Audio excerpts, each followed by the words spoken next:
Labdien! Raidījums atklāt par patiesību. Tālvalds Talbergs, un šodien runāsim par nodokļiem. Kāpēc maksāt nodokļus, jeb kas ar nodokļiem ir saistīts, un kāpēc šodien mēs dzirdam par kādu akciju? Par to jūs uzzināsiet šajā raidījumā. Sveicinu studijā Latvijas Brīvo arotbiedrību savienības priekšsēdētāju Pēteru Krīgerkungu. Labdien! Un valsts ieņēmuma dienesta sabiedrisko attiecību daļas galveno speciālisti Evitu Teici Mamaizkundzi. Labdien! Evita, ir kampaņa, un tas kampaņas nosaukums ir ļoti interesants. Dots devējam atdodas. Lūdzu, pastāstiet, kas tā par kampaņu un kāpēc tās nosaukums ir interesants? Jā. Tātad kampaņas sauklis, kā jau jūs teicāt, tiešām ir dots devējiem atdodas. Vispirms vēlos minēt, ka šī ir sociāli informējoša, izglītojoša kampaņa, un to organizē un īsteno Finanšu ministrija, un valsts ieņēmuma dienests, teiksim, arī iesaistās šīs kampaņas īstenošanā un realizēšanā un atbalsta šo kampaņu. Jo mērķi, teiksim, kas ir šīs kampaņas mērķi un uzdevumi, ir saistoši gan Finanšu ministrijai, gan mums valsts ieņēmuma dienestam. Kampaņas sauklis dots devējiem atdodas ir, teiksim, izvēlēts tāds iecienīts un labi zināms latviešu tautas sakāmvārds, un viņš ļoti tiešā veidā raksturo šīs kampaņas būtību. Proti, caur šo kampaņu mēs cenšamies un centīsimies arī turpmāk skaidrot sabiedrībai un skaidrot iedzīvotājiem, veicināt nodokļu nomaksu, un veicināt viņu tādā veidā, parādot un skaidrojot, kā šie samaksātie nodokļi pēc tam atgriežas atpakaļ pie paša cilvēka, gan individuālā līmenī, gan sabiedrībā kopumā. Tādēļ ir šis došanas moments un šis saņemšanas atpakaļ moments. Un jo vairāk dos, jo vairāk saņems. Tas tiešām tā? Tā ir. Krīgerkungs, kā jūs domājat? Teorētiski jau viss ir pilnīgi pareizi, un mēs no savas puses ar šādu kampaņu noteikti atbalstam, jo mēs redzam, ka nodokļu iekasēšanas, maksāšanas jomā mums tomēr valstī ne viss ir kārtībā, nav izpratne ne tiem, kas varbūt arī maksā nodokļus, ne arī tiem, kas šos nodokļus tērē dažādām vajadzībām. Tāpēc jāskaidro droši vien visos līmeņos gan darba devējiem, gan darba ņēmējiem, gan arī tiem politiskās varas pārstāvjiem, kas ar šo te naudu rīkojās, ka ir jābūt atbildīgākiem un jādomā nevis par šodienu varbūt vairāk, bet tieši arī par to, kā mēs dzīvosim rīt, parīt un citas dienas. Vispār kā veidojās šī nodokļu politika šodien? Kamēr mēs nebijām Eiropas Savienībā, es domāju, tad ir labi. Vēl mēs tā sapratām, ka tas ir šeit tepat topu. Bet tagad ir Eiropas Savienībā. Un vai nav tā, ka mēs esam spiesti daudz ko darīt tikai tāpēc, ka Eiropas Savienībā to dara? Man grūti uz šo jautājumu atbildēt, jo arotbiedrības nenosaka ne nodokļu politiku kopumā, ne arī katrus konkrētus nodokļu veidus.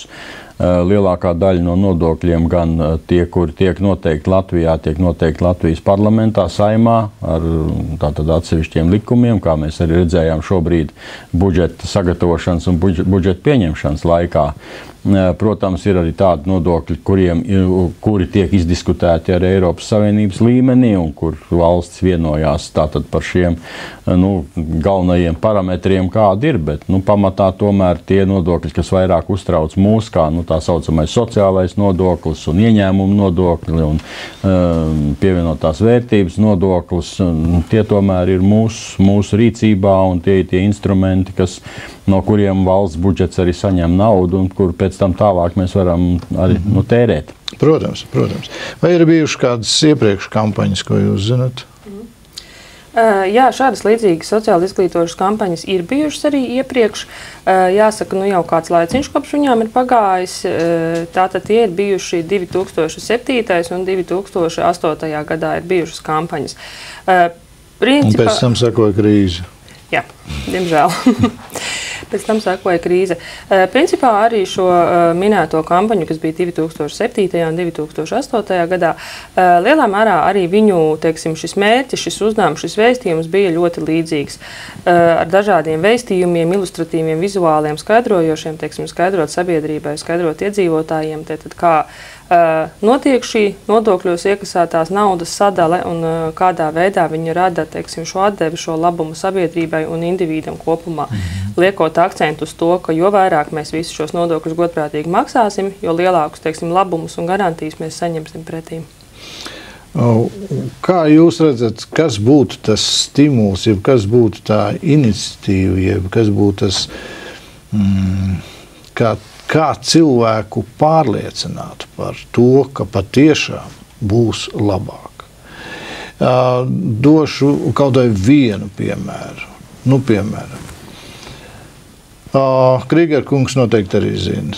Es zinu, ka jūs ņēmāt aktīvu dalību un savā veidā saucāt skaļi, lai apdomā, ko dara. Tad, kad bija bankas krīze, Pareks bankas krīze, pēkšņi mūsu nodokļu maksātāja nauda, kas bija uzkrāta, ja nemaldos, 100 miljardam, pēkšņi viņa tā pazuda. Labi solīja, kad atgriezīs atpakaļ. Šis nav jautājums jums, Evits kundze, bet es vispār mēģinu tagad izskaidrot to, palīdziet saprast, kā lai tic, ka redz, kur aiziet miljards, un tagad mēs dzirdam sabiedrību, ka atnāk atpakaļ 74 miljoni. Vēl jau viņi nav atnākuši atpakaļ. Jau, ja jūs atceraties, tur vēl bija atrunas, pa ko vēl mums vajadzēs maksāt, un tā kā es domāju, ka mēs tur vēl paliksim parādos. Es to tā labā nozīmē. Bet lūdzu, pasakiet, kaut vai tikai dēļ šī te viena, es nesaukšu visus pārējos, tas nav vajadzīgs, bet pasakiet, dēļ šī te viena, kā lai tic, ka patiešām būs labāk, ka mēs visi maksāsim godprātīgi. Un tad patiešām arī godprātīgi tiks lietot šie līdzekļi. Pasakiet, kā lai tic? Par to ticību jāsaka tā kā mēs esam kristīgajā radio, tad ticība tomēr tātad ir viens no galvenajām sastāvdaļām visā šajā arī valsts uzbūvē. Bet jāsaka tā, ka no savas puses es tā varētu teikt, ka man liekas, ka galvenie tomēr tie parametri, pēc kuriem vajadzētu arī vadīties, pirmām kārtām nodokļu politikai vajadzētu būt stabilai, lai nebūtu tā, ka viņi tur mūs mainās ik pa 3 mēnešiem vai katru gadu ir kaut kas jauns, un tad nāk atkal varbūt kaut kāda jauna partija, izdomā kaut kāds jauns nodokļus, un tur atkal mēs tad vienkārši cilvēki nesaprot, tādi uzņēmēji, kas maksā šos nodokļus, viņi nesaprot, kas vispār notiekās. Tas būtu, pirmais būtu vajadzīga stabilitāte, otrais viņiem vajadzētu būt tomēr samērīgiem, lai mēs saprastu, par ko mēs maksājam un kāpēc, jo likmes arī ir, piemēram, iespējams ir dažādas, un tās likmes tad arī jāpiemēro tik tiešām tā, lai cilvēks justu, ka viņš tos nodokļus nomaksā, bet viņš neizput. Ja, tā kā viņam ir, ja viņam ir savs biznes, viņš var tālāk arī attīstīt šos biznesu, viņš var nodrošināt sevi, savu ģimeni, un tad viņam arī, tad viņš arī saprot, ka var maksāt šos nodokļus. Protams, ka trešais, es domāju, ka tas ir jautājums par šīs nodokļu naudas izlietošanu, cik viņa arī ir saprotama, pārredzama, jeb caurspīdīga, kā mēs to visu šobrīd arī lietojam, un es domāju, ka sabiedrībai ir tiesības zināt arī un piedalīties arī šajā visā procesā, jo tā tomēr ir viskopējā sabiedrības nauda. Šajā piemērā, ko jūs arī minējāt, diemžēl, tur sabiedrības intereses tika pilnībā ignorētas, un sabiedrība netika informēta par šo lietu.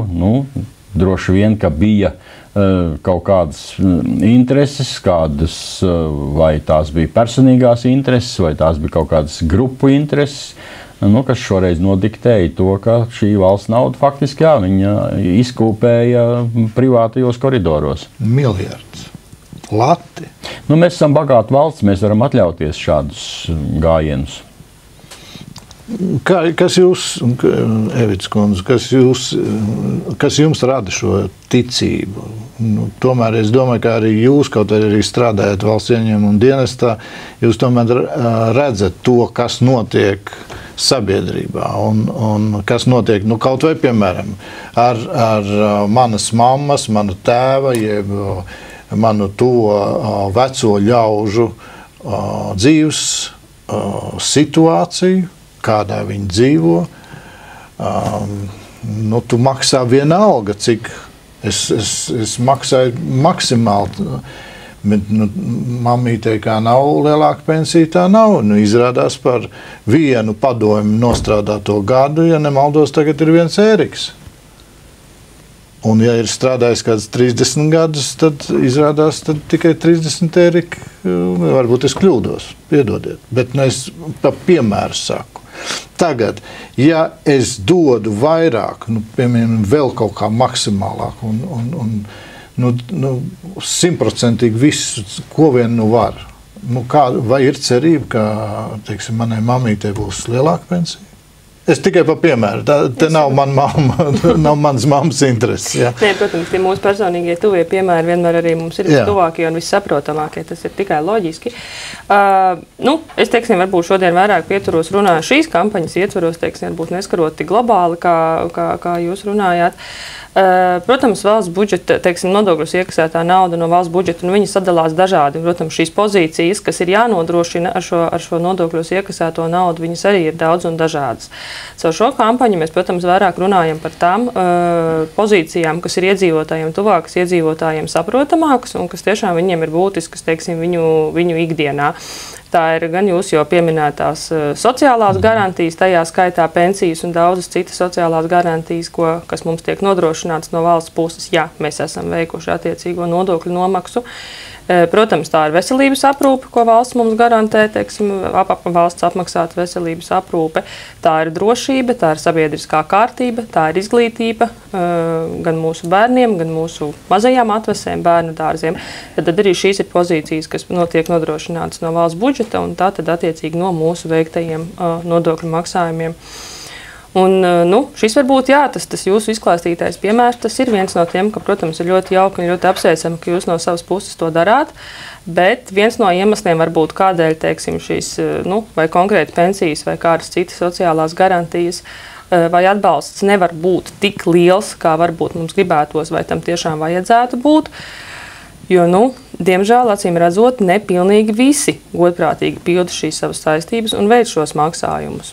Tā kā caur šo kampaņu mēs arī to faktiski mēģinām pateikt, kad jo vairāk mēs visi to darīsim un jo vairāk mēs visi veiksim šos maksājumus un maksāsim, jo valstī būs lielākas iespējas, tātad būs vairāk šīs naudiņas, kur attiecīgi šīm jomām arī piešķirt. Jā, pilnīgi piekrīt. Jūs gribēt?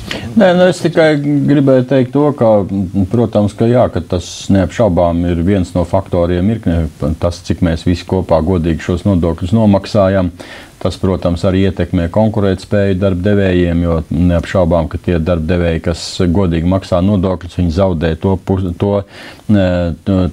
tiem, kas nemaksā nodokļus. Jā, tie var, protams, zaudēt daudz ko, ja viņus pieķer, jā, bet šajā gadījumā, ja viņiem pieļauj abiem un daudzos gadījumos, diemžēl valsts un arī pašvaldības pieļauj šo negodīgo konkurenci dažādos konkursos, mēs redzam, ka tie darbdevēji, kas ir negodprātīgi, nemaksā nodokļus, piedalās konkursos un arī uzvar šajos konkursos. Un otrs arī, protams, ir tas, ka valsts politikai to būtu jābūt tomēr konsekventai, jo, ja par šo pašu pensiju jautājumu jūs runājat, tad var atgādināt to, ka valsts pensiju aprēķināšanā piemēro indeksu sistēmu, kas ir sociāli netaisnīga, un tie cilvēki, kas aizgāja dažus gadus atpakaļ pensijā un kuriem šis indeks nokrīt zem 1, neskatoties uz to, ka viņi bija godīgi savus nodokļus samaksājuši, visas saistības bija izpildījuši, viņiem aprēķināja pensijas nesalīdzinām zemākas kā citiem. Tas nav sociāli taisnīgi, un es domāju, es taisni brīnos, ka Latvijas Republikas Saeima šo kļūdu nav izlabojusi, nav atzinusi to, ka tāda situācija nedrīkst būt, ka cilvēks faktiski diskriminē. Pareizi. Un te ir vēl viens piemērs, kā lai tic un tic šai, kaut vai sākot ar šo kampaņu. Kad tu redzi to, ka Piemēram, Krīgerkungs, jūs, teiksim, es neprasu jūsu pensijas lielumu. Man nav vēl pensijas. Es arī, man visu laiku tas burkāniņš iet pa priekšu. Un es sekoju tam burkāniņam man jāsaka paldies Viņķels kundzei, ka es varu justies joprojām jauns un sprauns un strādāt. Es vēl neesmu pensijas sasniedzis. Jā, un man ir līdzīgi. Man nākošais gads būs 60, un tad man visu laiku iet tā smuku uz priekšu. Bet bija kādi ministri, kuri sacīja, pēc 5 gadiem vispār nekā vairs nebūs. Un tad es visu savu apzināto darbu mūžu esmu patiešām strādājis un maksājis nodokļus. Un tad, ja man pēc tam pasaka pēc 5 gadiem, ja kaut vai pēc 10 gadiem, ziniet, vispār jums ir katram jādomā par to, kā jūs paši sev nodrošināt vecumdienas. Domājiet, ka jums, piemēram, bērnu uzturēs, kas starp citu ir bibliski. Bībelē nekur pensijas nav rakstīts, absolūti nekur. Tur ir bērni rūpējās par vecākiem. Vai ceru, ka mūsu saimnes deputāti nedzird, ko jūs sakiet? Es saprotu, jā. bet nē, redziet, te jau arī. Es nevainoju tik daudz saimnes deputātus vispār pie šīs sistēmas, tikai tādēļ, ka ar visu sociālismu, no kura mēs iznācām ārā, tas jau viss jau ieviesa šo te, ka tev ne par ko nav jādomā, tev krekls nodils, tad tev iedos jaunu, un arī vecumdienās tev būs. Tas ir cits stāsts. Bet tagad, ja cilvēks grib censties darīt visu maksimāli, un viņš pēc tam nonāk faktiski pie sasistas silas. Un tad no cita aspekta skatoties, bibliskā aspekta skatoties, godā savu tēvu un māti, lai tu ilgi dzīvot virs zemes, un lai tavu zeme būtu svētīta. Tas ir Dieva apsolījums. Ja valstiskā līmenī var tā vienkārši vienā brīdī paņemt tās pašas pensijas nost, pēc tam, labi, atvainojās, atdeva atpakaļ. Bet kur tad tie procenti palikt? Tad tomēr kaut kādu vajadzēja atdot bišķiņu vairāk procentu. Piedodiet, es te spēlēju, ja? Bet kā lai rada šo te ticību šai arī konkrētai kampaņai? Cerēsim, ka dots devējam, visi to saprot, dots devējam atdodās. Bet redzot to visu apkārt, nākošais, piemēram, demografiskais jautājums. Jūs arī esat māmiņa. Un brīnišķīgi labi. Dzimst nākošais bērniņš, vēl viens bērniņš. Un tā ir interesanti. Cik tagad ir pabalsti, nemaldos, kāds 15 eiro, jeb kaut kas tam līdzīgs. Vienalga. Visu laiku bija 7 lati.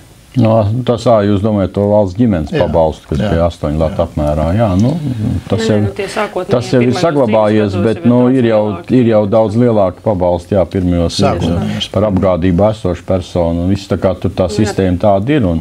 Turpināt par to ticību. To ticību, protams, ka mēs visi kopā varam tikai radīt. Tur neko citu nevar izdomāt. Viens varbūt šo sauklu kampaņai ir izteicis, citas institūcijas ir apspēlējušas. Es jums pateikšu pamatu, kāpēc es apstājos pie šī vārda ticība. Tautai ticība ir vajadzīga, tas ir primāri. Tas ir mūsu katra cilvēka izdzīvošanas, mums visiem. Ja mums atņemt vienu brīdi ticību nost, vienalga, rītdienai, darbam, jeb algai, jeb dievam, jeb vienalga, mēs momentāli mirstam. Bez ticības cilvēks nevar dzīvot. Bet kas tad vairo ticību? Ticību vairo tas, ka tevi viņš nepiešmalc. Ja es ticu Dievam, tad Dievs saka, ja tu darīsi tā, kā es tev saku, tad tu saņemsi. Un tas notiek. Un man Dievs visa mana mūža garumā nekad nav pievīlis. Un tas man vairo vēl vairāk ticību. Vēl vairāk ticību. Šeit ir tā, ka vai nav jāsāk domāt par kādu citu kampaņu, godprātīga rīcība ar līdzekļiem, kuri šodien, ja nemaldos, valsts ieņēmuma dienests ar katru gadu saņem ar vien vairāk un vairāk un vairāk un vairāk. Ir tā. Vismaz es esmu dzirdējis, kad iet ar uzviju. Un tad man ir jautājums, pagaidi, ja iet ar uzviju, tad, tad te ir pie vainas kaut kur jāskatās, kur tad viņi birst tā kā tukšā kabatā, caurā kabatā. Vispār, Krīgerkungs, man interesē jūsu viedoklis. Kā jūs skatāties? Piemēram, ja jums tagad būtu vara no šī brīža pateikt noteikti nodokļu politiku, ko jūs, teiksim, pirmais, ko jūs mainītu, jeb ko jūs darītu? Protams, ka es pilnīgi piekrītu tam, kas visu laiku arī tiek sludināts un kur mums viss ļoti lēnām mainās. Tas ir tas, ka šie te saucamie darbspēka nodokļi stipri paaugstu pie mums. Sākot no iedzīvotāja ienākuma nodokļa un beidzot arī ar to pašu sociālo nodokli, jeb obligātajām sociālās apdrošināšanas iemaksām. Kopējais 63%. Kopējais, jā, šis procents ir ļoti augsts un protams, ka jebkurā gadījumā ir jāsāk ar šo samazinājumu. Protams, kad zinot arī tos riskus, kādi ir apakšā, ka, piemēram, tās pašas pašvaldības ļoti lielu savu izdevumu daļu nosedz no iedzīvotāja ienākuma nodokļa. Tātad valstī ir jādomā par to, kādā veidā pašvaldībām kompensēt šos izdevumus, jo savādāk mēs atkal iekrītam otrā grāvī. Tā kā, tas ir jautājums, protams, par to, par šo sociālo nodokli arī un par pensiju apmēru, ko jūs arī teicāt.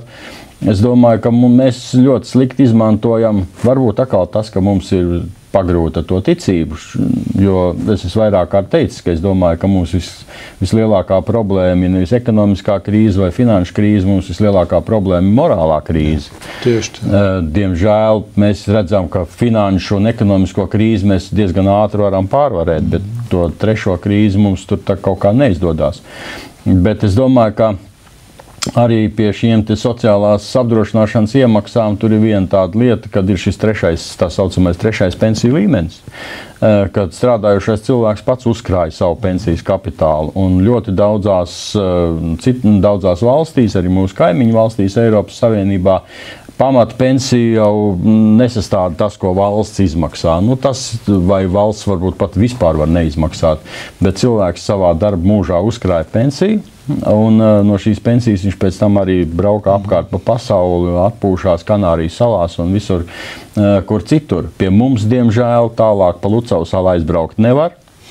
Ja, tā kā šajā ziņā mēs šos uzkrājumus arī diezgan slinki veicam, varbūt tāpēc, ka mēs īpaši neusticamies bankām, jo mēs baidamies, ka būs atkal viens pareks un visa mana pensija aizies skurstenī, un pēc tam atkal atbildīgs personas plātīs rokas un teiks, atvainojiet, dots jau devējam gan atdodās, bet tikai citā saulē, tā kā pacietieties, debesīs labāki būs un tā tālāk, ja, un rezultātā cilvēka atkal netic šai sistēmai, bet es domāju, ka mums kaut kādā veidā tomēr šīs attiecības ir jāsakārto, ir jābūt arī kaut kādām tad arī valsts garantijām, ja tajā gadījumā, kad viens atkal tāds pareks pēkšņi gadās, tad arī valsts garantē to, ka pensiju uzkrājumi cilvēkiem saglabājās un viņi tik tiešām šos mūžu uzkrājumus nezaudē.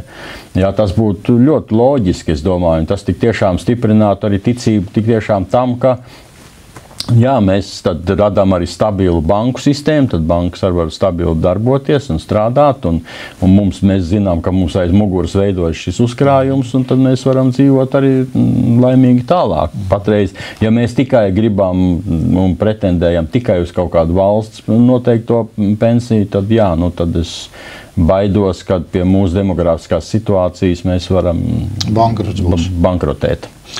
Kā jūs personīgi domājat, teiksim, ja pārtikai, piemēram, samazināt PVN? Mēs esam vairāk kārt par šo jautājumu izteikušies jau gadu garumā. Jā, mēs pat esam teikuši, ir jau arī valstī veikti pētījumi par pievienotās vērtības nodokļa samazināšanu lauksaimniecības produktiem. Es domāju, ka mēs pat varam arī varbūt Ir dažas valstis, ar kur pilnīgi konkrēti kaut kādi produkti tiek atbrīvot. 1, 2, teiksim, viena veida maizei tiek atcelts vispār vai samazināt pievienotās vērtības nodoklis. Francijā, piemēram, kaut vai.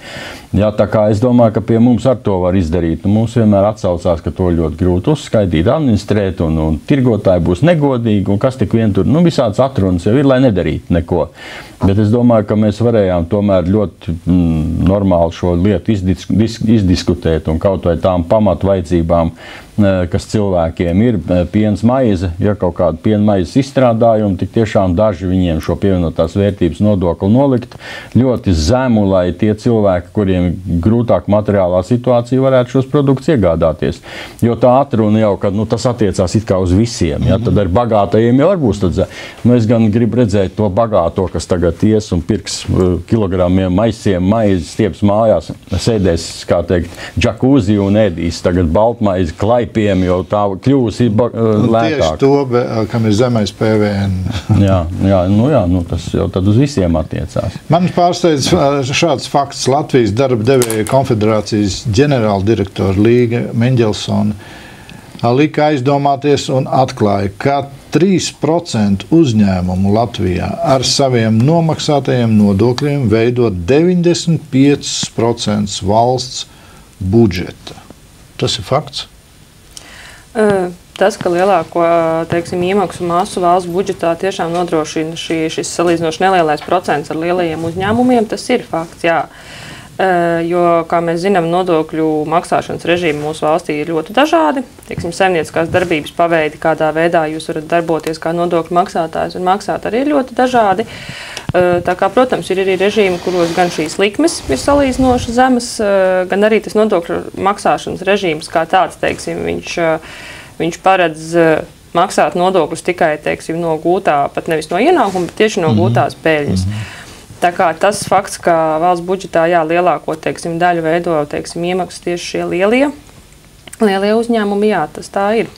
Tur tikai jāņem vērā tas, ka tie pārējie procenti jau, lai arī viņi varbūt formāli neienes budžetā naudu, viņi toties nodrošina to pašpietiekamību. Tas, ka viņi neprasa no valsts neko pretīm. Tā kā tas zināmā mērā amortizē. Jā, viņš nodrošina sevi, viņš nodrošina savu ģimeni un tam līdzīgi, protams.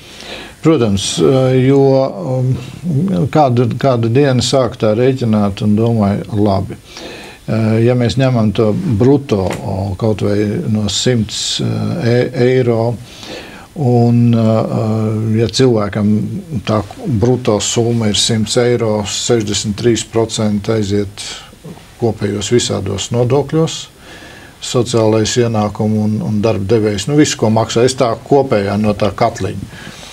Tad pēc tam viņš iet projām ar 37%. Faktiski cilvēkam paliek 37%. Un pēc tam viņš aiziet uz veikalu un vēl atdod 21%. Tad viņa tā vērtība, kas tam cilvēkam ir palikusies, ir bišķiņ vairāk kā 20%. Un te ir tas jautājums, pagaid, tu strādā, un tikai tas 21% paliek? Vai te tiešām nav jādomā? Es daudzkārt esmu dzirdējis no Amerikas no ekonomistiem par to, ka, mīļie draugi, samaziniet tos nodokļus. Un jūs redzēsiet, ka kasē ienāk vairāk nauda. Jā, ņemat tad stingrāk viņus. Ja domājat par vienalga kādām stingrām represijām, jeb pat cietumsodiem un vēl nenomaksāts, jeb slēptais kaut kāds nodoklīts. Bet dodiet iespēju, ka jūs varat pelnīt un arī normāli, ka jums paliek arī pāri. Pareizi, ko jūs, Grigor kungs, sacījāt, tu jau strādā un savā laikā, es atceros, bija izreķinājuši no tā viena lata, palika 1,8 centīmi peļņa. Un tad kāda jēga, tu ieguldi latu un tev paliek 1,8 centīmi peļņa. Te neviens biznesmenis to nestrādās. Bet, protams, tas nav šodienas jautājums. Ko jūs cerat ar šo panākt? Jeb kas būs tas ar šo kampaņu? Kas būs tas galvenais, ko jūs cerat panākt? Ka būs lielāka summa, nauda ienāks? Teiksim tā, protams, šādas sociāli izglītojušas kampaņas, teiksim, nospraust viņām tādus ļoti precīzi naudā, teiksim, summā ar izmērāmus mērķus. Tas, protams, ir ārkārtīgi grūti un ārkārtīgi sarežģīti.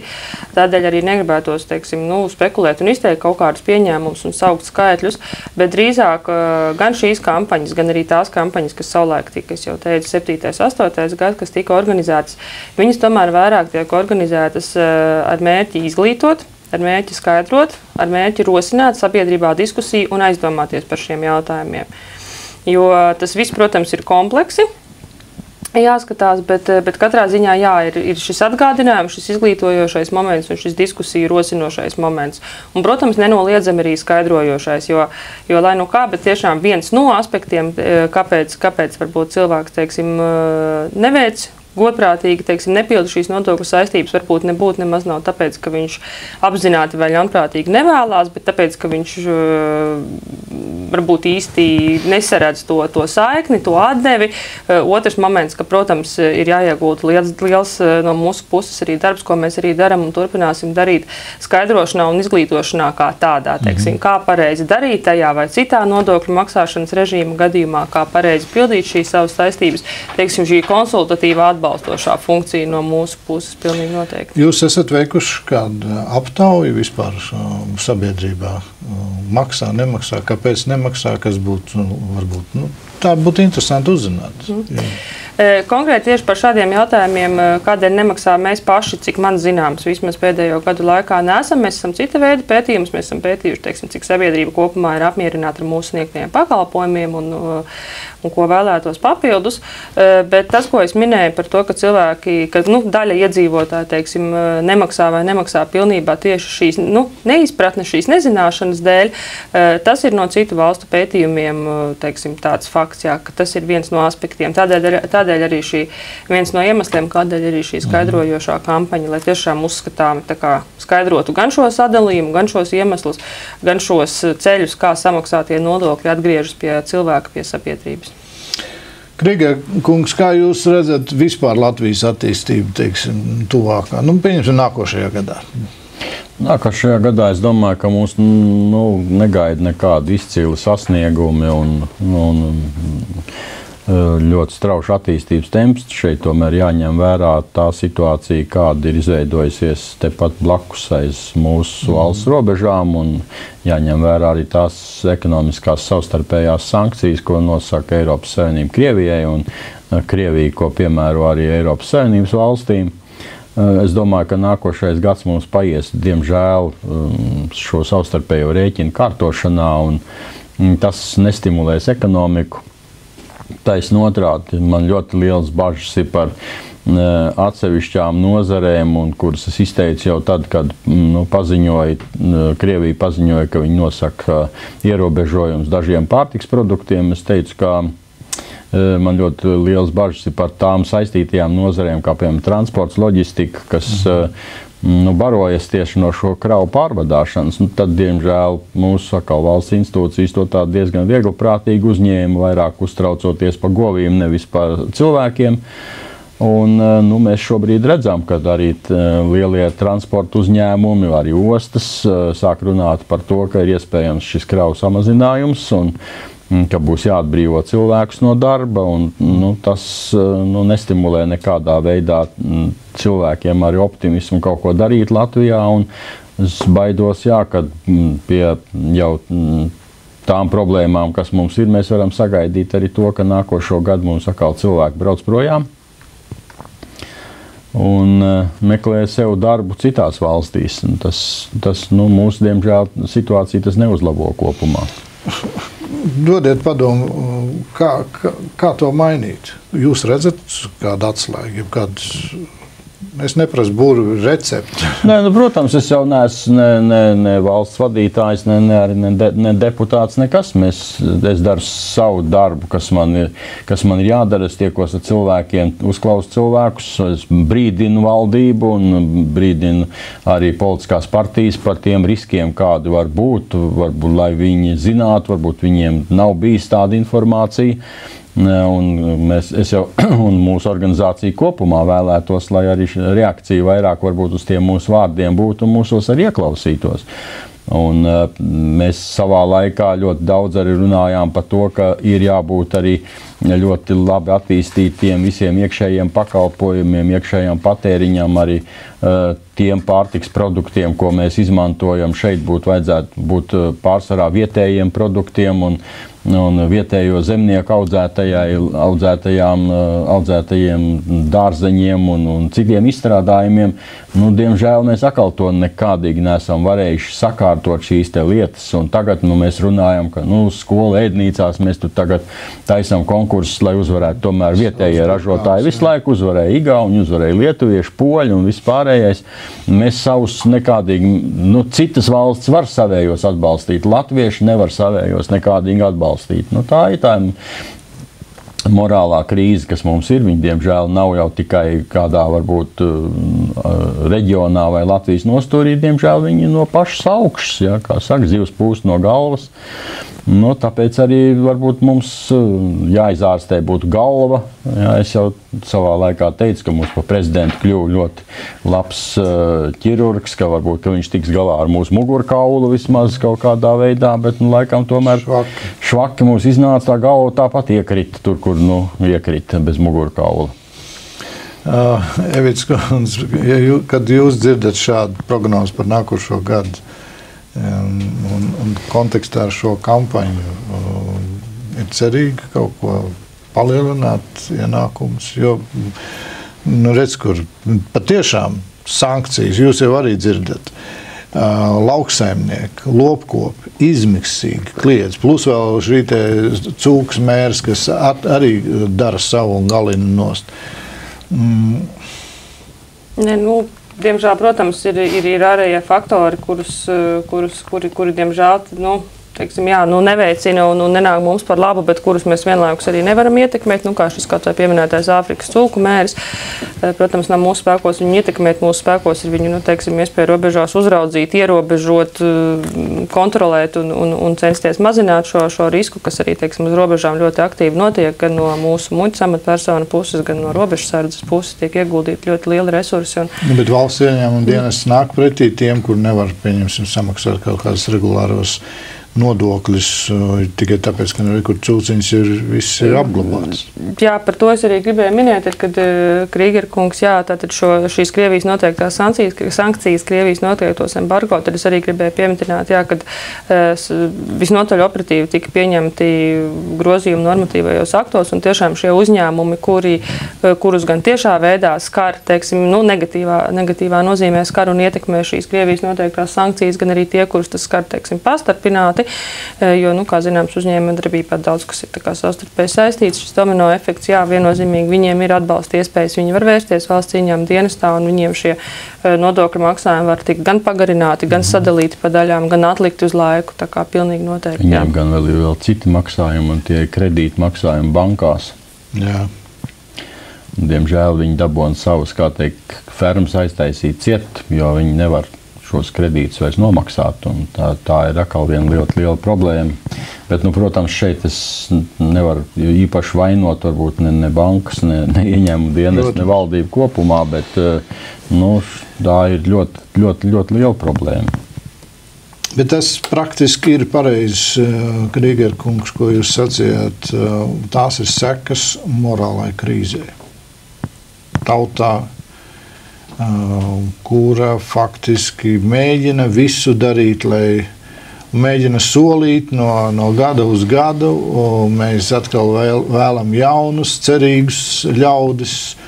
Un es nezinu, kas tā ir par tādu vidi, kas sabojā šos jaunos cilvēkus, arī jaunus sabojā.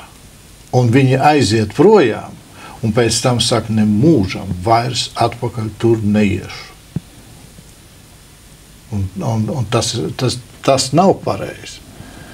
Varbūt, ka te patiešām ir jādomā par kādu īpašu kampaņu, mazliet citā virzienā, kā mēs nodokļus lietojam.